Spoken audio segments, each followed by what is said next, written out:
आप देख रहे हैं खबरें 24।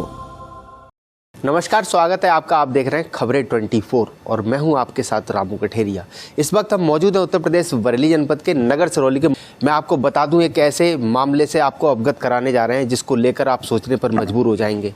एक पिता ने समस्त स्त्री धन देकर अपनी लड़की का विवाह किया। विवाह के उपरांत दहेज लोभी ससुरालियों ने उसके साथ उत्पीड़न करना शुरू कर दिया, उसको मानसिक रूप से प्रताड़ित करना शुरू कर दिया।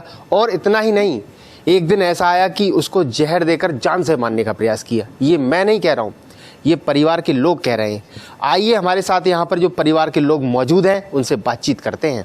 अच्छा, क्या मामला है? आपके द्वारा एक शिकायती पत्र थाना सिरौली में दिया गया है, क्या मामला है?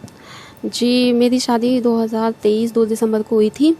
तो उसके बाद 2 महीने तक हम सही रहे। उसके बाद इन्होंने टॉर्चर करना शुरू कर दिया कमरे के अंदर। फिर ये अपने घर वालों को बताते भी नहीं थे कि मैंने ऐसा किया। उनको लोग गई ये करती है गलती, ये करती है, और मैं कुछ भी नहीं बोल पाती थी। और वीडियो बनाते हैं कि मैं शादी कर लूँ, बोल इसमें शादी कर लूँ दूसरी।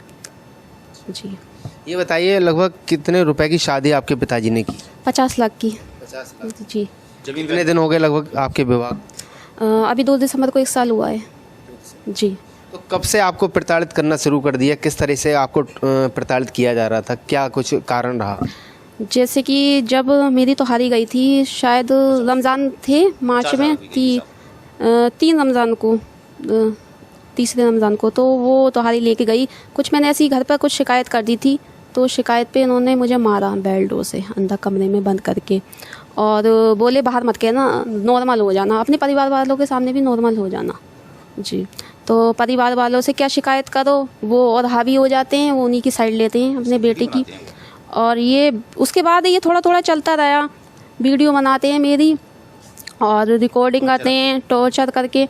तुम ये बताओ मैं शादी कर लूँ दूसरी, और शादी को तो 10 बार मैं 70 करूँगा। 70 आंगी जाएंगी पूरी सिरौली में। हंगामा है, दूसरी शादी दूसरी शादी। जी। फिर मैंने रोक रखा था सब कुछ अपना कि नहीं हो, ये सब कुछ नहीं हो, फिर भी मजबूर कर दिया उन्होंने। और मैंने बिना उस पर इतनी माफ़ियाँ मांगी हैं कि घर बन जाए। माफ़ी मांगते मांगते परेशान हूँ फ़ोन पे, और ख़ुद से भी घर पे चली गई थी। पापा से रात को कह दिया था कि मैं जा रही हूँ, और अम्मी से कह के चली गई मैं जा रही हूँ। तो शोएब चाचा हैं, उनसे बुला के बोले इसे ले जाओ आफत को। जी।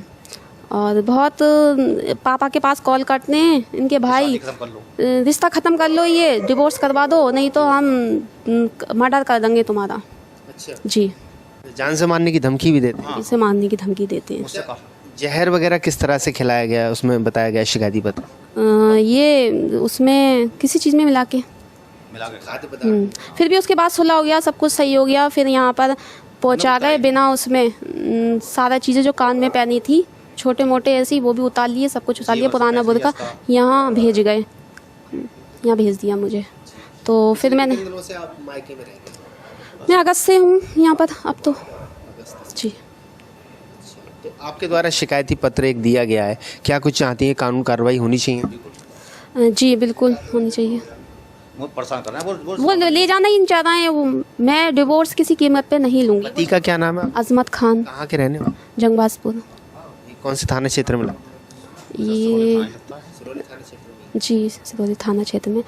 मैंने इनसे बार बार कहा कि मुझे ले जाओ, मुझे ले जाओ, मुझे माफ़ कर दो। बिना गलती पे भी चलो हो जाती हैं थोड़ी बहुत, बिना गलती पे भी लेकिन पैरों पे भी पड़ी कि मुझे ले जाओ, मुझे ले जाओ। लोगों से क्या रखा मैं दूसरी शादी करूँगा, इसका पत्ता साफ करवाओ जल्दी। जी, बस ये शिकायत। बस ये शिकायत। और भाई फोन करके कार्रवाई होनी चाहिए। जी कार्रवाई होनी चाहिए। दूसरी शादी ये ना करें, ना मैं करूँगी।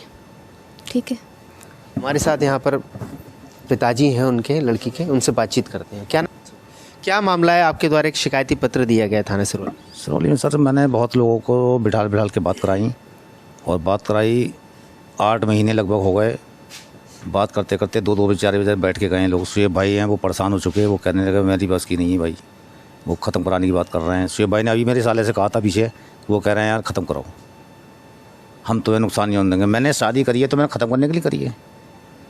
मैंने शादी जो करी है, मैंने तो यहाँ तो सिरौली में इतनी बड़ी बात करी है कि लोग बड़े हैरत में हुए।